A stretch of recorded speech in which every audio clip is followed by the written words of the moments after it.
Welcome back, everyone, to the series Aramaic in the New Testament. In this edition, we'll be looking at Mark 7:34, specifically the line Ephphatha, as it's given to us in Greek, and see what the Aramaic side of the equation is. So we read in Mark 7:32 through 34, and they brought to him a man who was deaf and had an impediment in his speech, and they besought him to lay his hand upon him. And taking him aside from the multitude privately, he put his fingers into his ears, and he spat and touched his tongue. And looking up to the heaven, he sighed, and he said to him, Ephphatha, that is, be opened. Now, I read that the way it was given to us in Greek. So why this Greek transliteration? Why does it come to us the way it does? It's an interesting problem, I think. Well, in Aramaic, it's not necessarily written this way. It comes from the verb pathah, pathah, meaning to open. And that's common in Semitic languages like Hebrew and Arabic as well. Greek, however, spells it the following way, where there's two F sounds at the beginning, Ephphatha. Now, you'll notice there is no final heth letter, or chet sometimes, as it's vocalized in Hebrew, but there is no heth present in the Greek, and that explains why the final consonant in the Greek version is missing. We don't see some sort of H thing there. Why is that? Well, the Greeks don't have a letter H. Now, at a certain time in the way we write classical Greek, we'll make a breath mark, which looks like a C, a superscripted C above different vowels to indicate a hard breathing mark. That's the closest we get to H in Greek. So to say the man, you would say ho anthropos, but there's no H. In fact, you can think about the word hallelujah. Hallelujah has an H in Hebrew, but when it's transcribed into Greek, there is no H present. And so in some transliterations of whether it's Bibles or hymnals or things in the West, you may see it written as Alleluia without an H, and that's because Greek doesn't have one. So why is the letter Phe used twice? Well, we see Ephphatha in Greek, and one thought that people have had was that, okay, it actually does reflect what's in Aramaic, and they're theorizing it was Aftah, Aftah.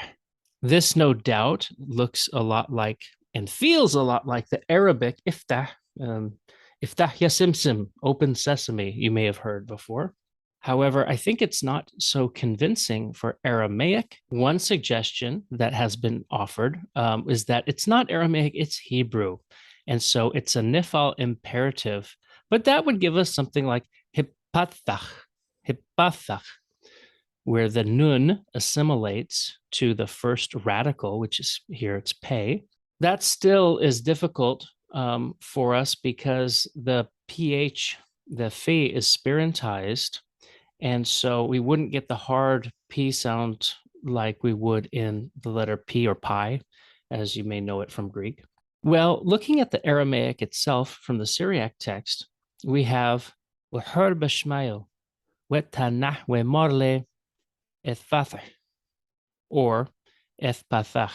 So you'll notice in the second version, both of these are reflexive, or they're T-infixed verbal stems, a GT or a DT. For comparative Semiticists and for Aramaeists, that's an Ethpa'al and an Ethpa'al. The Syriac text actually reads it with the GT or the Ethpa'al stem, and that's the one where you don't really have a second vowel on the tau. You might if it were doubled. Well, what if looking at the Greek, we had a theta turned sideways and interpreted as a phi? If you look at the section from the Greek New Testament that I have here on the right, that's highlighted in red, you'll notice the letters. Well, I guess you could look at my typeset on the left too. It doesn't matter. But the theta and the phi are similar in look. They look very similar. The difference is the phi has a line going all the way through it, almost like a kebab. Definitely on this channel, it's definitely a kebab. Someone can think of a different example. I don't know. But here we like kebab. So it looks very similar, but turns sideways. And I wonder if Not necessarily in this manuscript, which is very clean. The calligraphy is, very meticulous. The unshal of the scribe is very clean, needless to say. In this, this is a codex from Sinai, and so it makes me wonder if there was a copy that so happened to be passed on in Greek, where the first theta was instead interpreted as a phi. There's any number of reasons why it may have popped up this way in the spelling. All that to say, I think we have a pretty good take on what's happening in the Aramaic. It is an infix T stem, which makes it a passive, and that's what makes it be opened, rather than just open. If it were Ephphatha, it would be an active command form. Instead, we have Ephphatha, which is a passive command form. Be open, be open. And that's indeed what the translation gives us afterwards. So if the Greek is translating it correctly, well, then it's translating it as an infixed T form, where there's ETH instead of EPH. A subtle little difference, but it's a fun one nonetheless. I don't know if there are any theological consequences to this or spiritual consequences to this matter, but the spelling has been odd enough that has generated some conversation by scholars over the years as to what it might be. Is it Hebrew? What type of Aramaic is it? Maybe someone heard an Arabic version of it and vocalized it that way. There's any number of possibilities, but I think what we have thus far with be opened and the form that has the infix T makes the most sense. If you agree or disagree, why don't you go ahead and let me know? I'd love to hear some alternative thoughts on the matter if you've looked into it or if you've been taught something over the years. If you found this video at all helpful to you, go ahead and share it. Hit like, subscribe, and I'd love to hear the comments.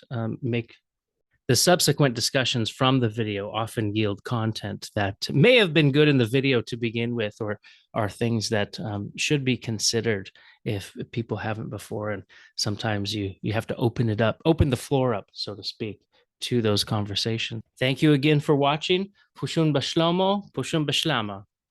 Remain in peace.